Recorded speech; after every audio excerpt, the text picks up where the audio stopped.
Warundi wajisikie wakiwa nyumbani hapa kwetu Kenya, na tuendelee kutenda mema ya kuinua hali ya maisha ya wananchi wa nchi zetu mbili na pia wananchi wa Afrika Mashariki kwa jumla.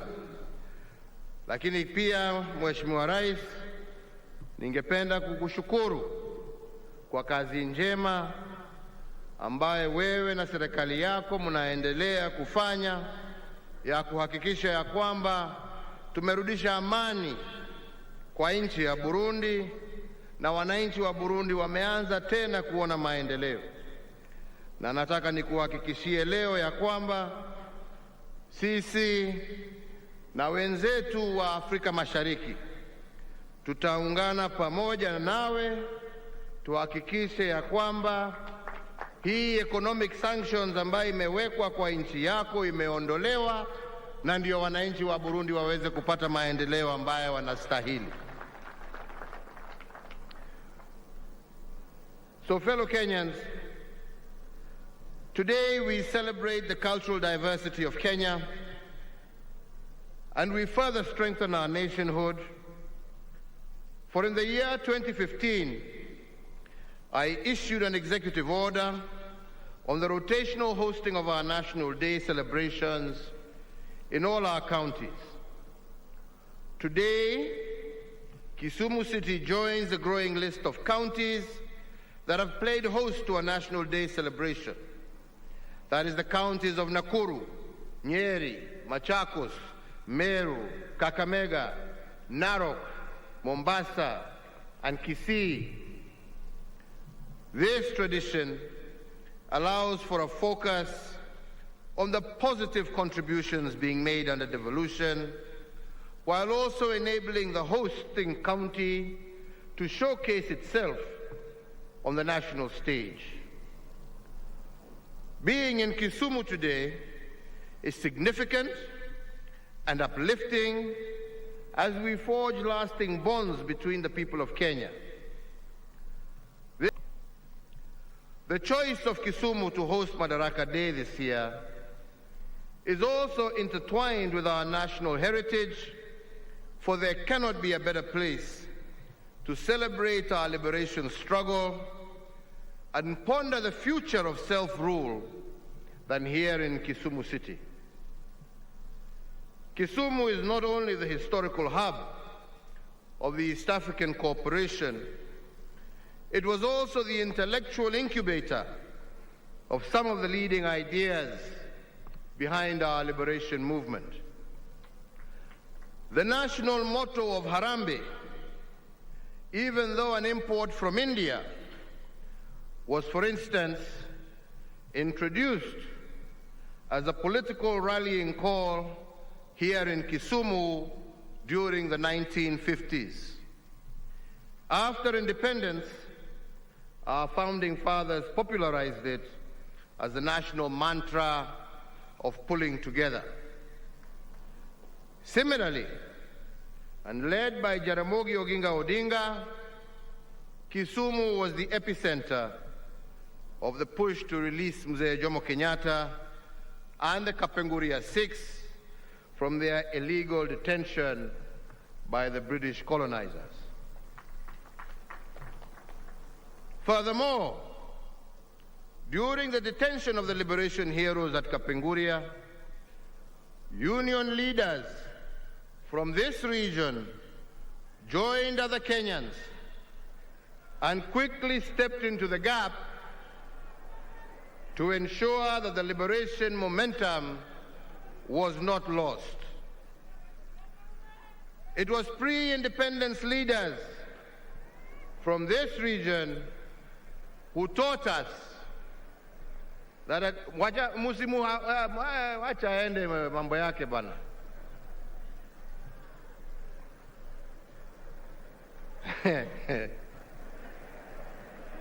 Aya, tuendelee sasa. It was pre-independence leaders from this region who taught us that attaining self-rule was not a one-man race. Rather, it was a relay in which one set out of runners fell out, another set was ready to continue the race. With such a well-appointed history of the struggle and the history of reconciliation that we are marking today, there cannot be a better place to commemorate Madaraka Day than here in Kisumu.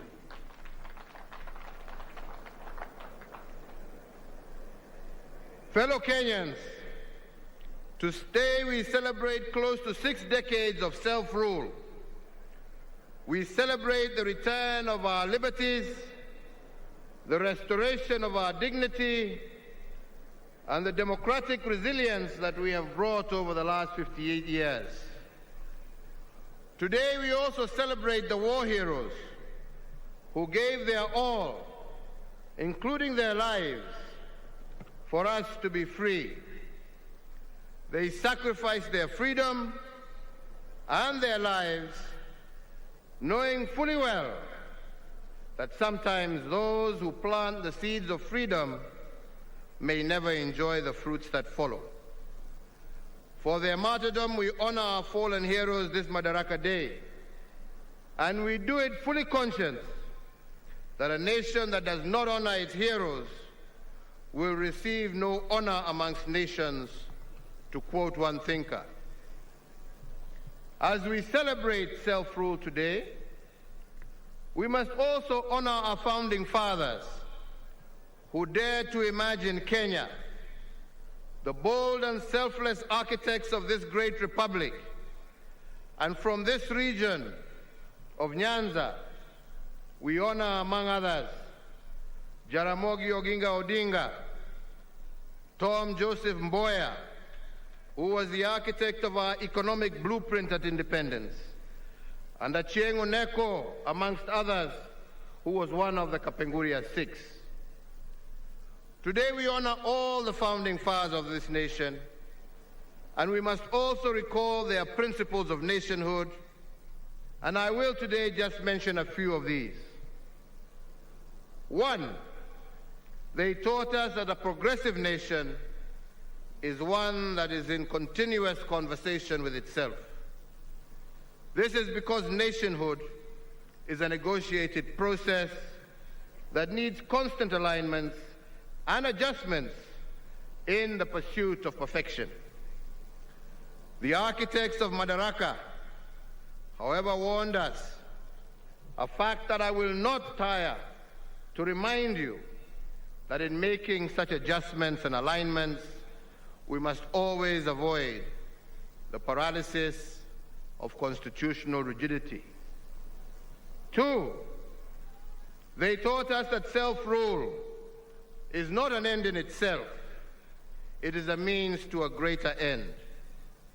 Indeed, to quote T.J. Mboya, he said, and I quote, "Only through freedom and human rights could a people cooperate fully with their government," end of quote. But fellow Kenyans, freedom and human rights to be realized, the paradox of choices must be resolved. Three, they reveal the paradox when they emphasize that self-rule is the granting of opportunities, but accompanied by the burden of choice. Every opportunity in the exercise of freedoms and self-rule must be tempered by the consequence of choice. Every right granted must have a corresponding responsibility, and those who enjoy opportunities but neglect the burden of choice cannot be said to be truly free. This paradox of choices and freedoms applies to both individuals as well as institutions. Fellow Kenyans, based on some of these teachings, I believe we have built one of the most robust democracies in Africa. The fields of individual freedoms have expanded, and citizen participation has become emboldened. Our independent institutions have also occupied their rightful positions, and all of this because of the 2010 Constitution. And as I have said in the past, ours is probably one of the most progressive constitutions in the continent and indeed the world. However, since the 2010 Constitution expanded our individual fields of freedom, it also expanded the burden of the choices we make. Even our founding fathers urged the liberated patriots to shift from the status of being subjects to that of citizens when their fields of freedom were expanded. They made it clear that a citizen is someone who understands the responsibility that comes with freedom, while a subject will squander opportunities granted by self-rule and refuse to shoulder the burden of choice. Similarly, I believe the framers of the 2010 Constitution did not envision a situation where expanded fields of rights resulted in diminished responsibility by citizens and institutions. They saw a balance between freedoms and the consequences of choice. But this balance is probably most challenged by the growth of our independent institutions. Their growth has stretched our democratic boundaries to the limit, but it has not cracked them. It has bent the will of the people, but it has not broken it. In fact, any other African country experiencing the political turns and twists that we have experienced in the search of greater perfection in our nationhood, I believe would have burst asunder, and we have seen many such examples across our land and continent.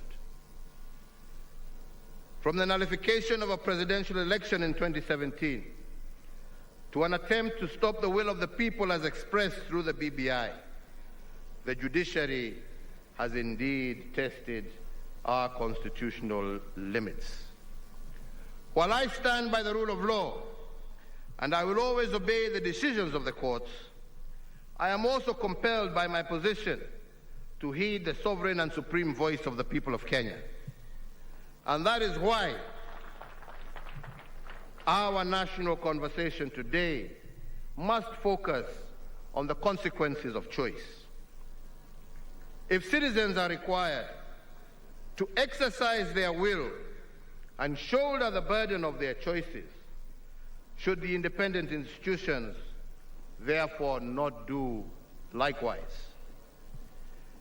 In the field of independence, we have expanded the independence in the judiciary.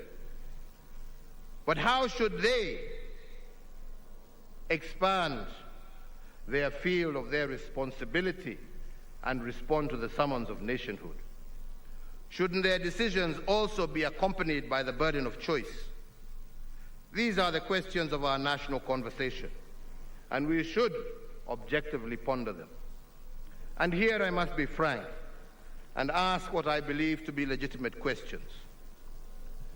It is a fact that we were losing close to 1 billion shillings every working hour for the 123 days we held the 2017 election. The question the national conversation should therefore ask is who carried the burden of this choice? Was it the judiciary or the people?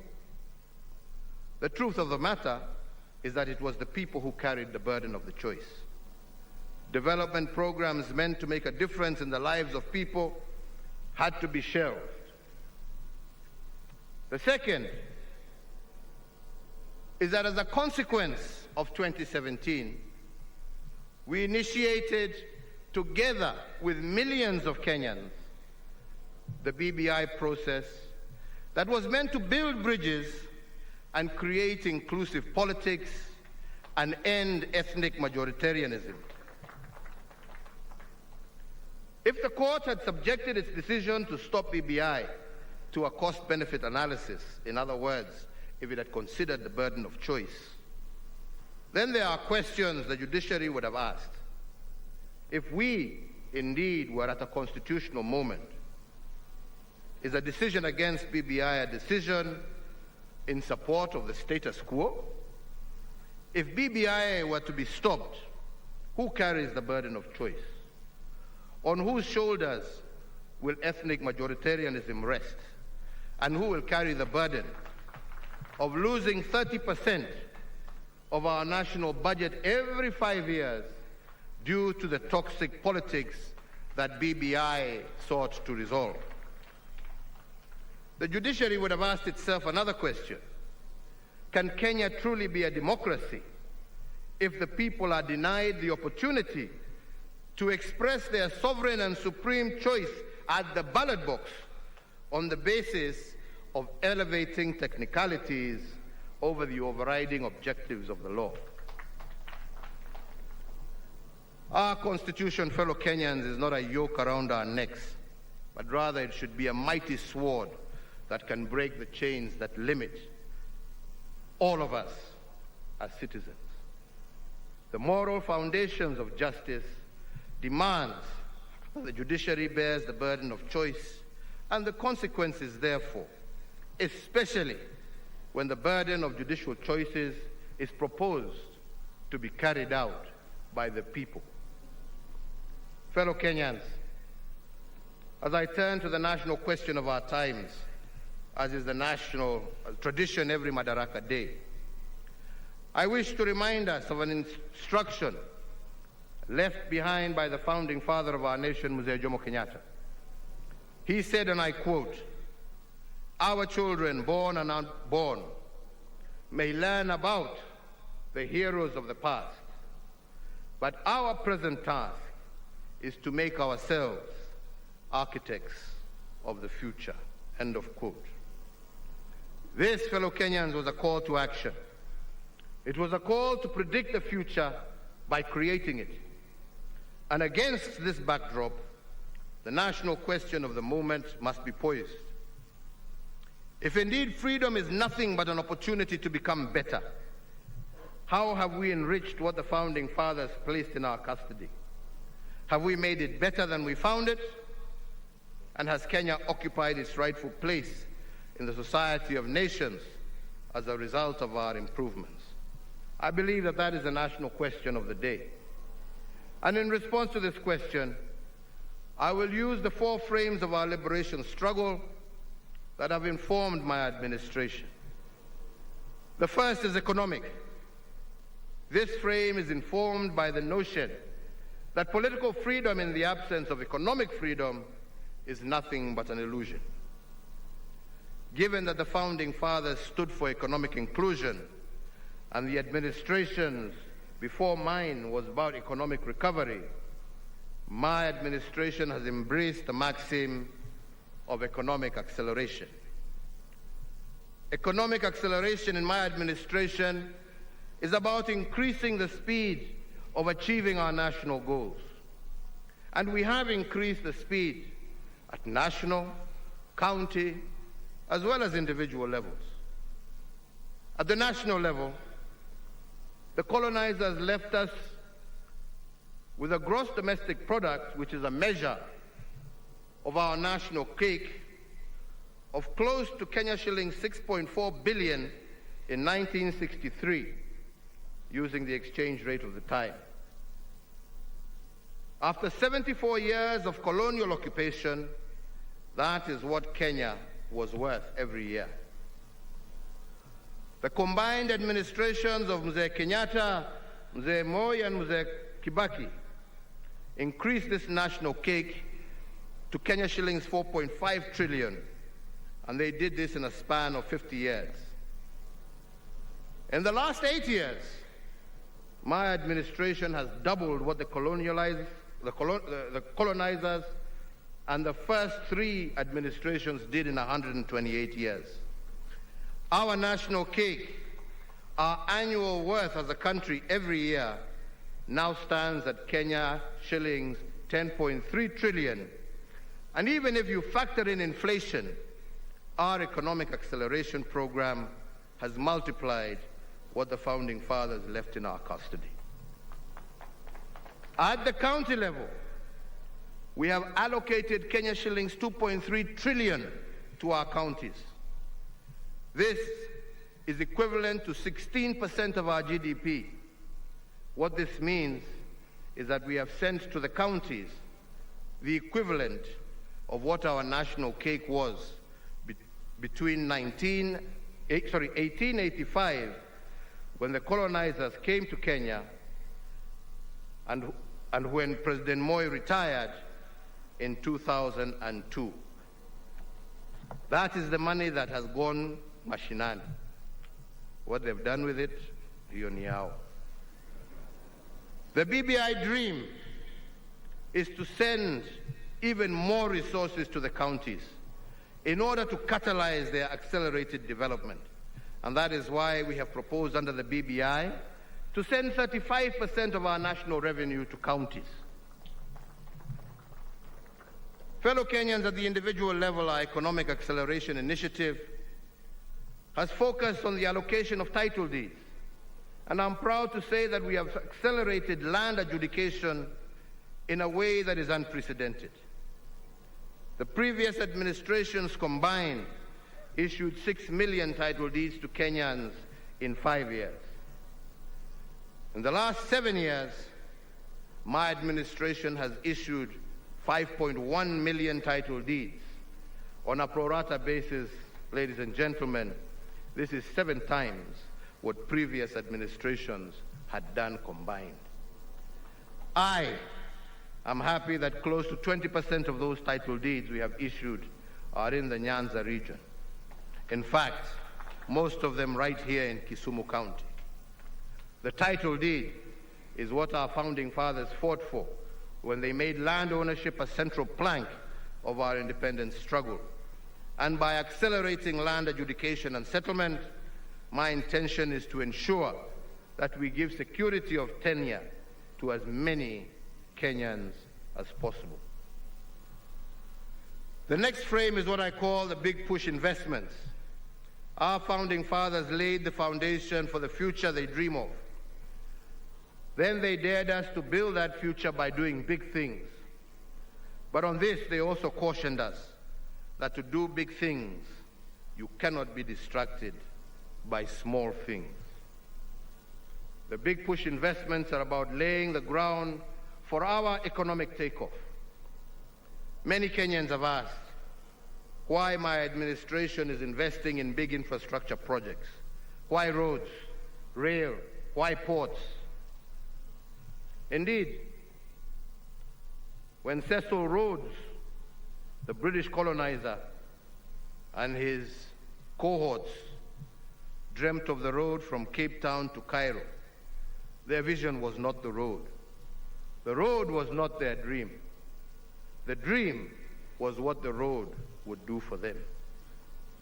In the same vein, our brick and mortar investments of roads, rails, and ports are not the dream.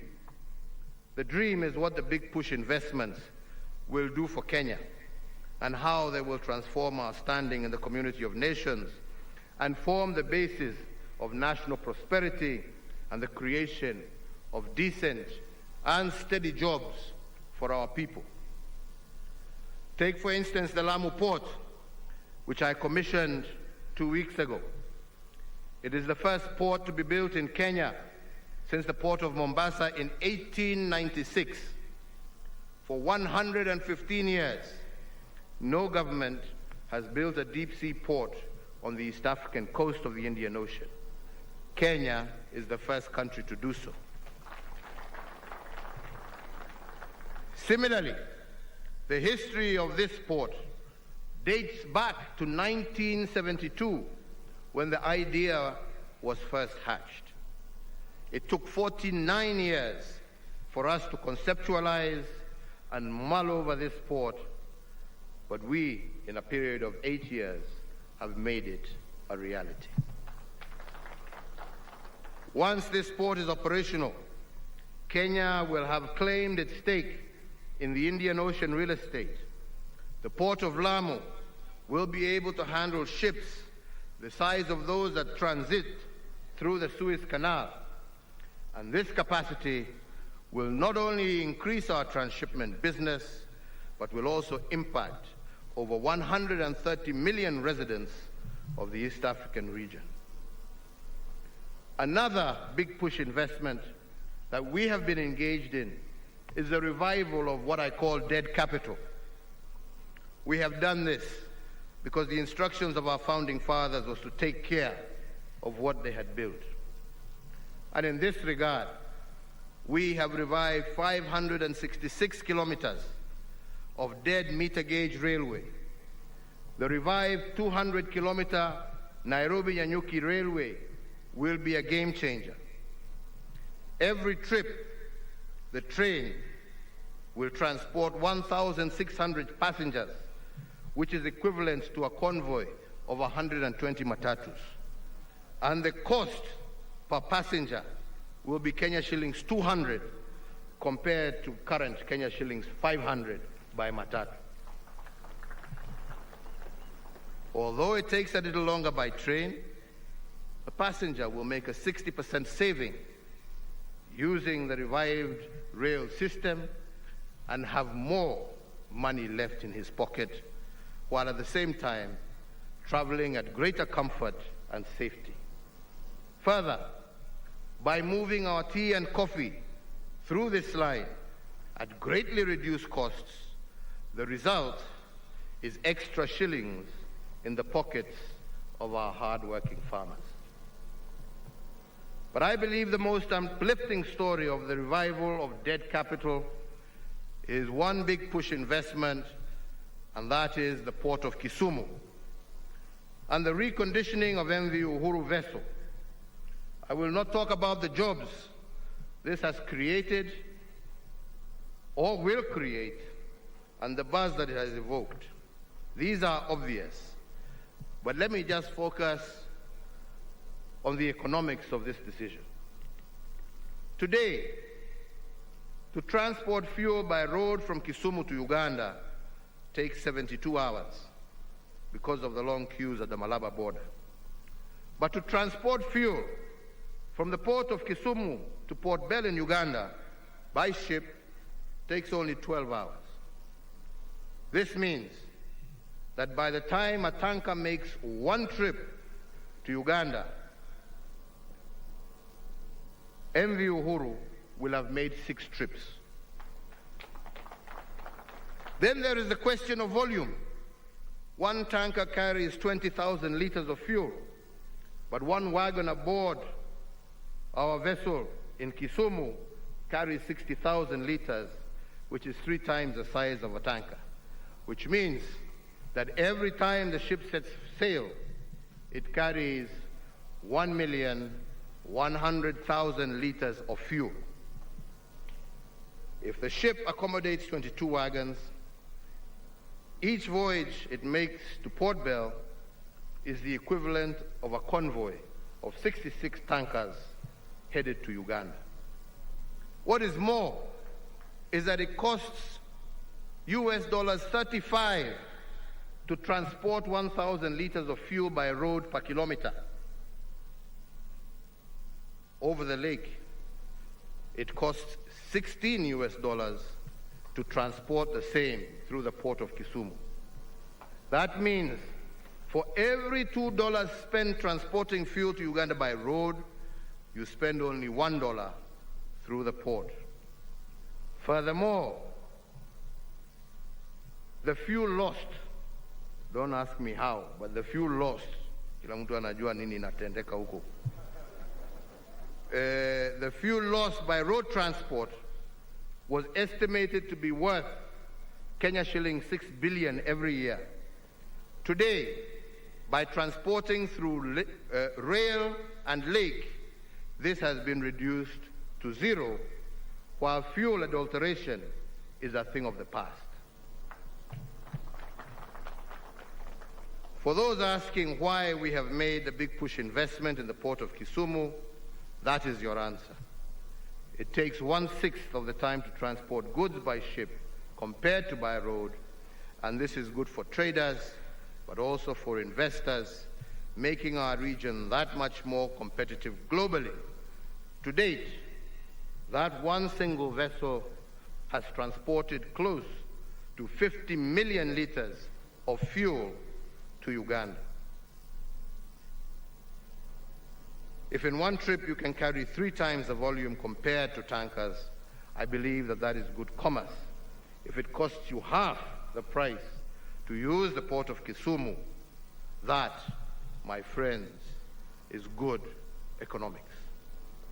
Indeed, all our big push investments have been conceived to catalyze the economy and to provide the most rational choices for all actors.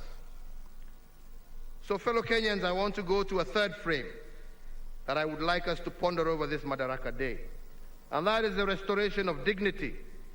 And our founding fathers defined dignity as freedom from want. From the onset, liberation from the poverty of dignity was a central motive of our independence struggle. Indeed, our founding fathers taught us that self-rule will not be fully attained until self-worth is restored.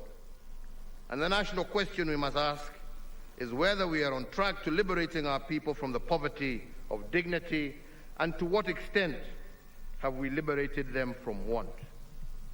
Article 23 and Article 43 of our Constitution makes the restoration of dignity a continuous process rather than a one-off activity.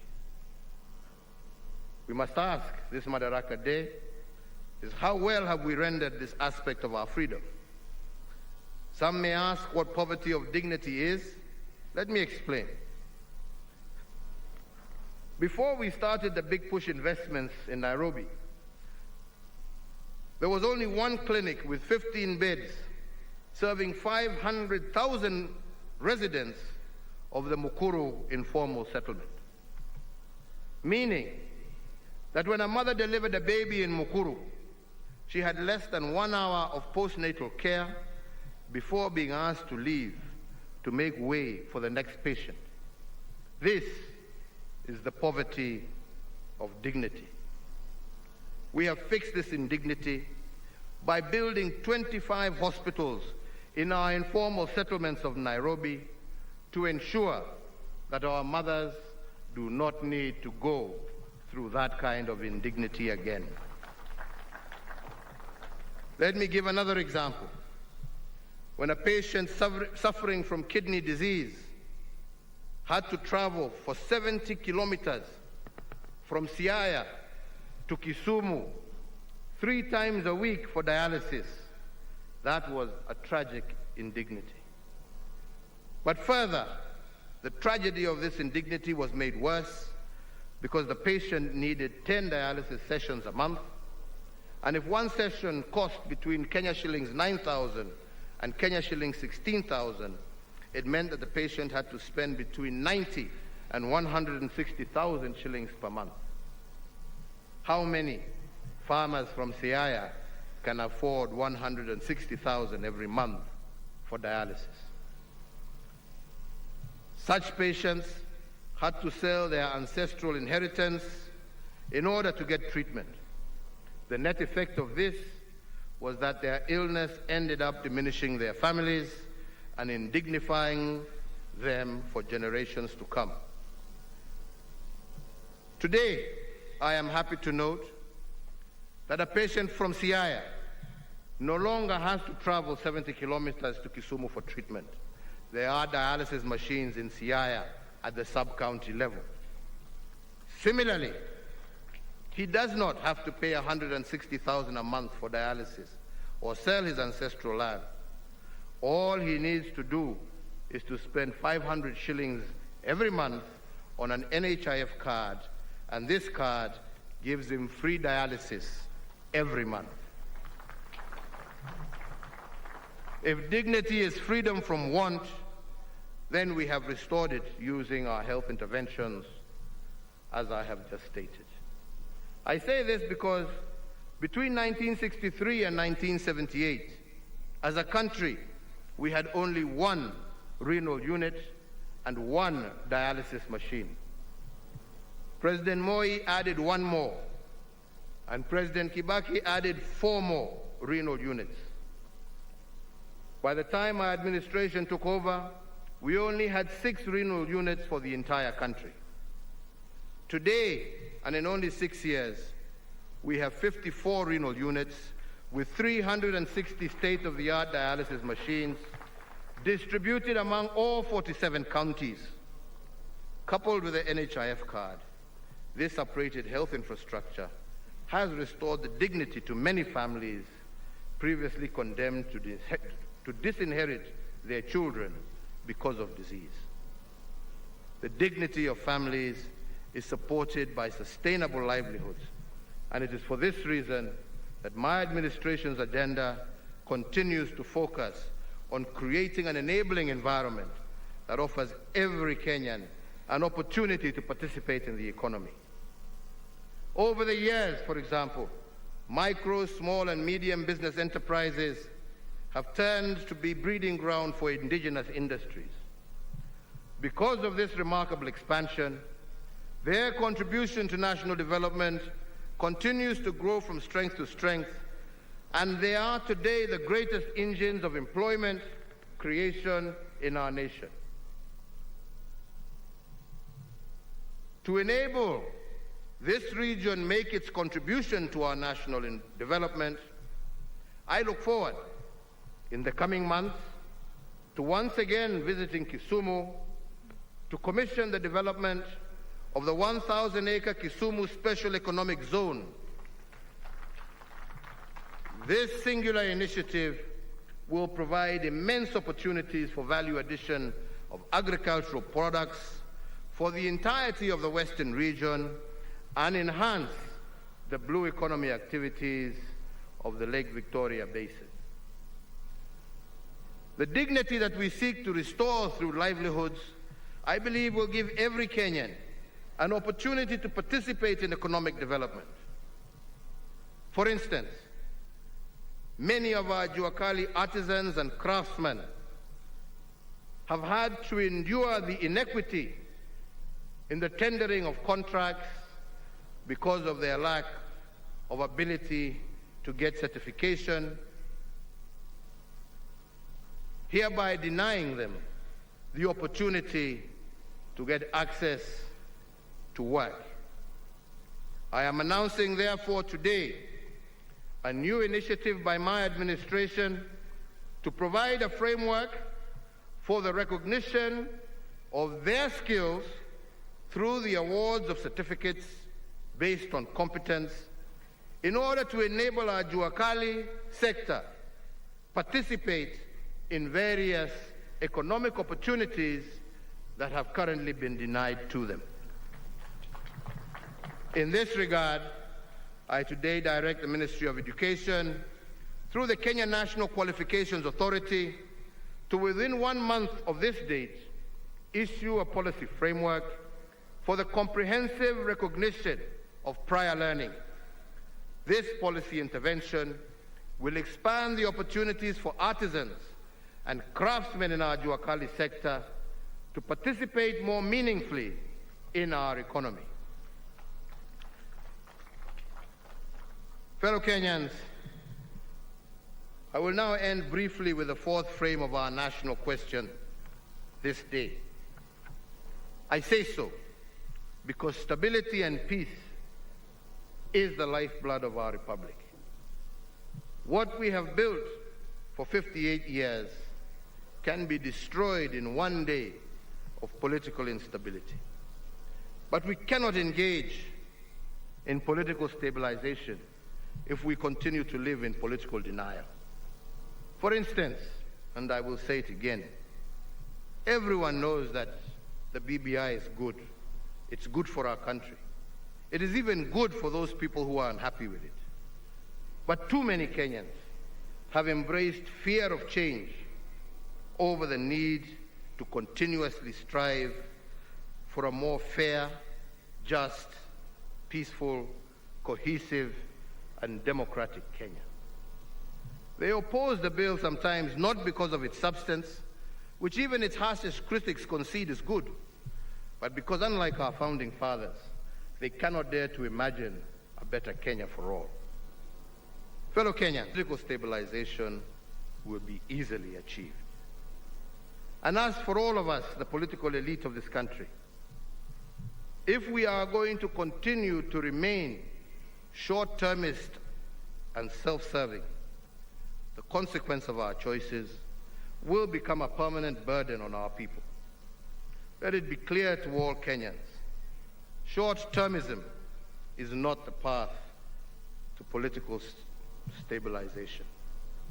Our founding fathers encouraged liberated patriots to upgrade their status from being subjects to that of being citizens by embracing freedom with responsibility. And I want to make a similar invitation to our political class this Madaraka Day. I want to invite them to upgrade their status from being politicians to being leaders. Politicians are too often obsessed with personal gain, but it is our national pain that should disturb them. Fellow Kenyans, I have just illuminated just a fraction of what my administration has done, for that is not, I believe, important. That is not what is important. What is important is the recognition of what those who went before us did. We have only built on their foundation with a full recognition that we are still a long way to achieving all the hopes and aspirations of our people. But like our forefathers, we live in the hope that future administrations will not seek to live in acrimony and division, will not seek to destroy, but to build on our achievements and reach even greater heights so that we can truly live the vision of Kenya as articulated by our forefathers, that the task before us is not today, but how can we become architects of that future. Fellow Kenyans, in concluding my remarks, let me say today again, as Governor Anyang' Nyong'o said, that Kisumu City will, from the 26th to the 30th of April next year, play host to the largest Afro-Cities Summit ever hosted on the African continent. That event will be a gathering that will feature ministers, mayors, leaders of local authorities, representatives of civil society, the private sector, academia, national, regional, and international financial institutions, as well as development partners and other stakeholders. My extension, Governor, my administration, Governor, will extend to the county government of Kisumu every support in order for you to be able to showcase Kenya and Kisumu to Africa and the rest of the world. In the same breath, allow me to say how proud I am today to be addressing you from this brand new Jomo Kenyatta International Stadium in Kisumu, and I wish to assure you that all the remaining works will be completed over the next coming weeks. Hongera Waziri Amina Mohamed and your team, pongezi sana na muendelee hivyo hivyo. So ladies and gentlemen, it is now my very distinguished pleasure and honor to wish every Kenyan, wherever you may be, a happy Madaraka Day, and to once again encourage you to stay safe. May God bless you all. May God bless Kenya. Mungu aibariki Afrika Mashariki na Mungu aibariki kontinenti letu la Afrika. Asanteni sana, asanteni sana. Nimewashukuru sana sana sana sana sana. Thank you. Basi kwa heshima naomba tusimame kwa wimbo wa taifa. Kwa heshima naomba sote tusimame tafadhali.